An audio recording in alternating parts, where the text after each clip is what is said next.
Hey, what's up guys? Bean here. Coming up with a new video. Today we have the Rosebeam update.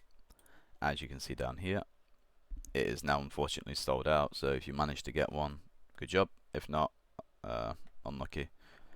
Your best way to get it if you haven't got one is to wait till next week, try and buy like more than one exclusive and try and trade for it. That would be my advice. If not, it's going to be a little bit annoying to get it. But other than the Rosebeam, we have a few more units. I can show them better over here.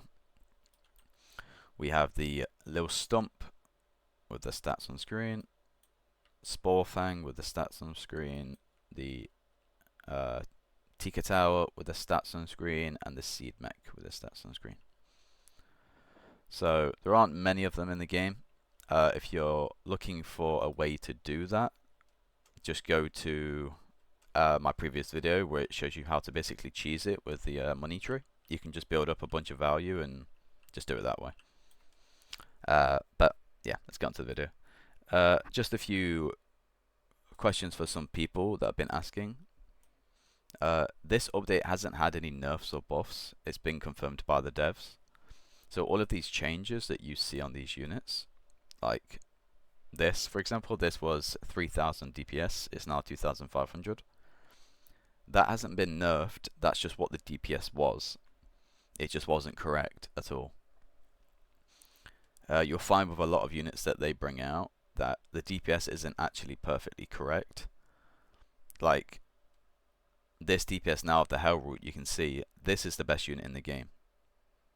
Like, just, it's the best unit in the game by a good amount.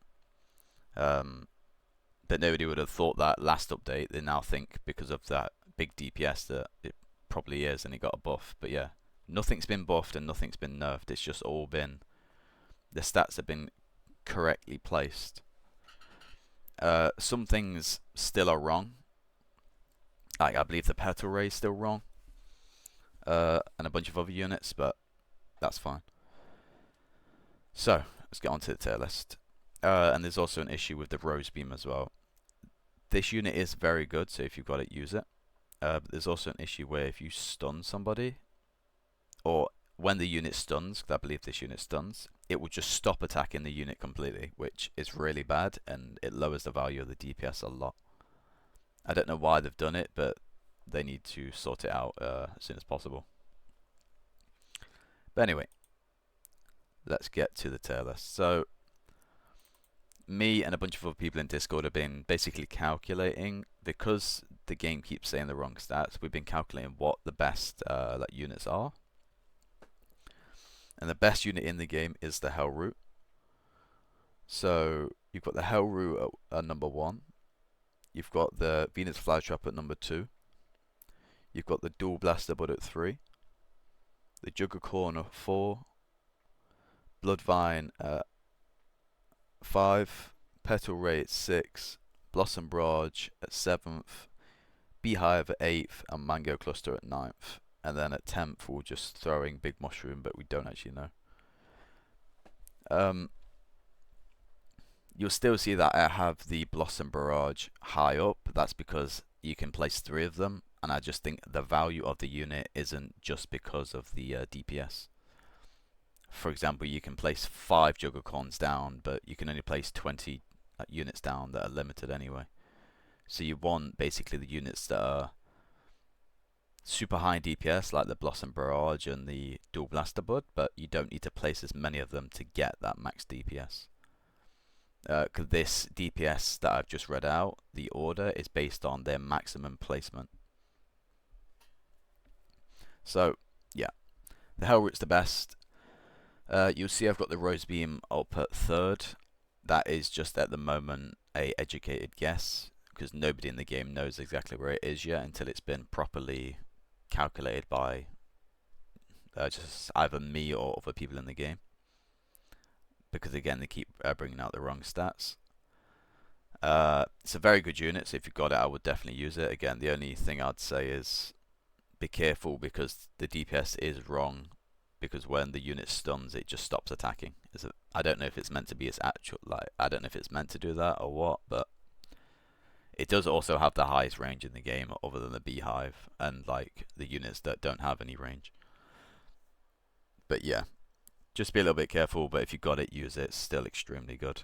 It's not as broken as people think it is because of that reason, though. But yeah, obviously I'll try and speak on the other units, like the Seed Mech. That's another educated guess. Until we exactly know where it is, we have to just guess until it's properly calculated. But I think the DPS of that is about 2,600. So it is a good unit. If you get it, you should definitely use it. The Tiki Tower is also very good, but that's in A.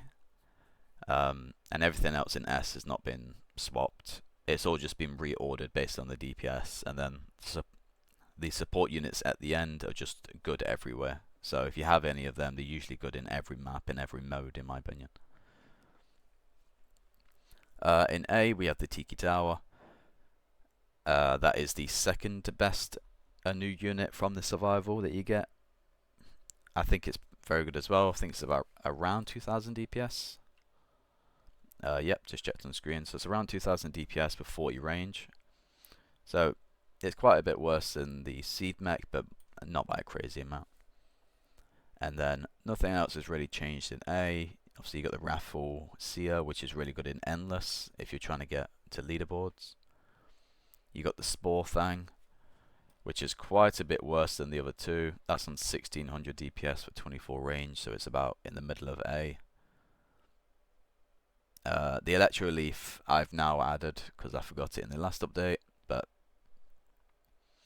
that's just a little bit worse than the new buffed Doom Petal, which nobody uses, funnily enough. The support units in A are good. They're all good units, but they all have a very niche like usability. Meaning the Repair Worker, I would probably put that in B if I'm completely honest, but like the Fan Flower is extremely good in Endless when you're trying to go for high leaderboards, but I wouldn't really use it if you just running like a normal map. Other than that, you've got the Little Stump in B. Little Stump is the worst of the 3 new units that you get from Survival. It's not bad, as you can see, it's still pretty good, but obviously compared to the others, it's not really worth doing. And then, yeah, nothing else has really changed in B, it's all the same things. Nothing else has changed in C, nothing else has changed in D. The starters, people keep arguing whether or not the electric beetroot is still the best starter, and it is. It will always be the best starter until they bring out something better. Because the DPS does look low on the electric beetroot, but that's because the electricity of it doesn't actually calculate into the DPS, which is why, again, the DPS is wrong in that unit. And then the only other unit we probably haven't spoken about that's in bottom of B, is Pesticider. I think if I was to put it somewhere, I'd maybe put it in the low A with the other support units, because it's probably got its uses somewhere, but I wouldn't use it in every map if I have anything better. But other than that, I think that's everything. I don't think we've missed anything. Basically, as the new damages get calculated, I will keep updating this weekly and just letting people know. But if you have anything in high A or S, it's just very good. If you have it, then good job. There are obviously just good units everywhere, but if you have those units, you're probably doing very well. But other than that, thank you very much for watching, guys, and I shall see you next time with another tier list. Thank you.